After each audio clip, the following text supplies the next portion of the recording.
Social మీడియాలో కావాలనే అసత్యాలు ప్రచారం చేస్తున్నారన్నారు కాంగ్రెస్ వర్కింగ్ ప్రెసిడెంట్ జగ్గారెడ్డి. తాను కాంగ్రెస్లోకి వెళ్లడానికి కారణం వైఎస్ఆర్ అని గుర్తు చేసుకున్నారు. తన పనితీరు నచ్చి పార్టీలోకి వైఎస్ఆర్ ఆహ్వానించారన్నారు. ప్రస్తుతానికి జగ్గారెడ్డి మాట్లాడుతున్నారు. లైవ్లో చూద్దాం. ఇది నాతో జరిగింది. అందుకే నేనేమంటున్నానంటే నా హరీష్ రావు వల్ల హరీష్ రావు మీద కోపంతో కానీ హరీష్ రావు మీద ద్వేషంతో కానీ నేను టీఆర్ఎస్ పార్టీ ఈడ్చింది కాదు.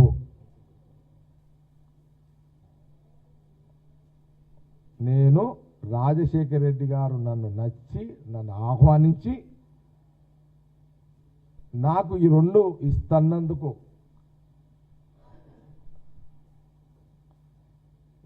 అప్పుడు ఈ స్కీములు లేవు.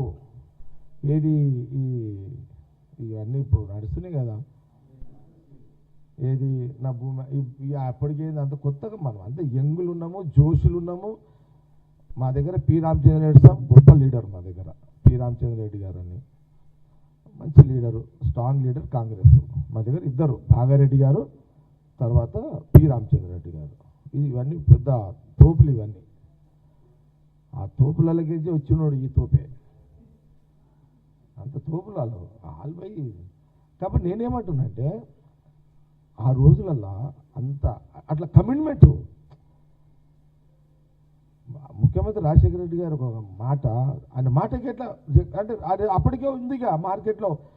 రాజశేఖర రెడ్డి గారు ఒక మాట అంటే అది తిరుగులేదు అనేది అది చరిత్ర. అదిగా అట్లా ఏం నీకు ఇక రాజశేఖర రెడ్డి గారు ఒక శత్రువు వచ్చి అడిగిన ఎంత గొప్ప రాజశేఖర రెడ్డి గారు అంటే, శత్రువు వచ్చి అన్నా ఇక కొట్లాడేందుకన్నా ఇక నేను సరెండర్ అయిపోతున్నా, నన్ను వదిలేయనంటే వదిలేసే తత్వంతో కూడుకున్న రాజశేఖర రెడ్డి గారు ముఖ్యమంత్రి కాగానే స్టార్ట్ అయింది అన్న స్ట్రాటజీ. అది మమ్మల్ని ఎవరిని బలవంతంగా కాదు, నీకు ఇష్టం ఉంటే రా అన్నాడు.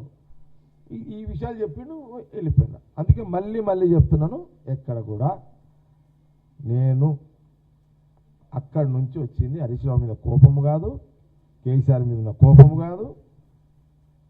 నేను వచ్చింది ఆయన నా రాజకీయంగా గట్టోడు అని ఆయన పిలిచినందుకు, నాకు ఈ రెండు ఇస్తానందుకు నేను కాంగ్రెస్ పార్టీలో జాయిన్ అయినా. మూడో మాట కూడా చెప్తా. ఒక 1 ఇయర్కే ఒకరోజు అసెంబ్లీ నడుస్తుంది, రాజశేఖర రెడ్డి గారు నన్ను పిలిచి రాజశేఖర రెడ్డి గారు అన్నారు, ఆడికించి ఆయన జగ్గారెడ్డి అనేది నన్ను కొంత ఓన్ చేసుకున్నాడు. ఆయన నచ్చిన కాబట్టి ఓన్ చేసుకొని జగ్గా అని స్టార్ట్ చేసిండు. ఆయన ఇక జగ్గారెడ్డి అని పిలుస్తున్నాడు, జగ్గా అంటున్నాను. ఇక జగ్గా అని ఆయన చాంబర్లోకి పిలిచి ఆయన ఐఐటి డిక్లేర్ చేస్తున్నా, ఇందుకు ఒక 1 అవర్ టైం ఇస్తున్నా. 1 అవర్లో ఒక 500 నుంచి 600 ఎకరాలు గవర్నమెంట్ భూమి ఉన్నదని నువ్వు ఇప్పుడు చెప్పితే నేను ఇప్పుడే డిక్లేర్ చేస్తే ఇక్కడ కూర్చో, నేను చాంబర్లో ఉంటా, నీకు క్లారిఫై రాగానే చేయాలని. నేను అప్పుడు ఇమ్మీడియట్లీ ఏం చేసి అధికారులకు చెప్తే అయ్యేది కాదు. ఇది నేను ఇమ్మీడియట్లీ మా అంజనేయులు ఉంటాడు, అంజనేయులు, మా చెర్యాల అంజనేయులు, రామకృష్ణారెడ్డి అని కంది రామకృష్ణారెడ్డి, వీళ్ళందరూ ఫోన్ కొట్టిన మా వాళ్ళకి. ఇద్దరు అప్పుడు ఇక నాకు కొట్టిన టక్మని ఆంజనేయులు అన్నాడు, అన్న రామకృష్ణారెడ్డి అని వాళ్ళిద్దరు మాట్లాడు. నాకు మా కంది రామకృష్ణారెడ్డి అన్నాడు, అన్న 5 కాదు 600 ఎకరాలు కూడా ఇస్తానా, రెడీ ఉంది, రైతులు రెడీ ఉన్నారన్న, స్వచ్ఛందంగా ఇస్తారన్న అని అనేసి. అనగానే ఒకటే బిట్టి అంటే ఒకటే బిట్టి కదా అన్న నువ్వు అని నాకు చెప్పేసి. ఇప్పుడు నా ఐఐటి జాగా 600 ఎకరాలు, అదే కంది, చిమ్నాపూర్, తాండల్, లమ్మర్ తాండల్ అని కలుపుకొని అంత అసైన్ భూమి అది మొత్తం. ఇమ్మీడియట్లీ రాజశేఖర రెడ్డి గారు చెప్పిన ఆయన మళ్ళీ చాంబర్లోకి వచ్చి అన్న ఉందన్న అనగానే, కన్ఫామా, నీకేం ఇబ్బంది లేదు కదా, కన్ఫామ్. రాజశేఖర రెడ్డి గారు అన్నారు, జగ ఒక పని చేద్దాం, నువ్వు కన్ఫామ్ అన్నావు కదా, రైతులకు సాటిస్ఫాక్షన్ రేట్ ఇచ్చేద్దాం. అప్పుడున్న రేటు వాళ్ళు ఏం అడుగుతున్నారంటే అన్న వాళ్ళు ఎకరానికి పట్టాదారులు అయితేనేమో 6.5 లక్షలు, అప్పుడు భూమి అట్లనే ఉండాలి, పట్టాదారులు 6.5 లక్షలు అడుగుతున్నారన్న, 3.5 లక్షలు అసైన్మెంట్ రైతులు అడుగుతున్నాను అన్న. 2005-06 అంతే కదా అని అన్న.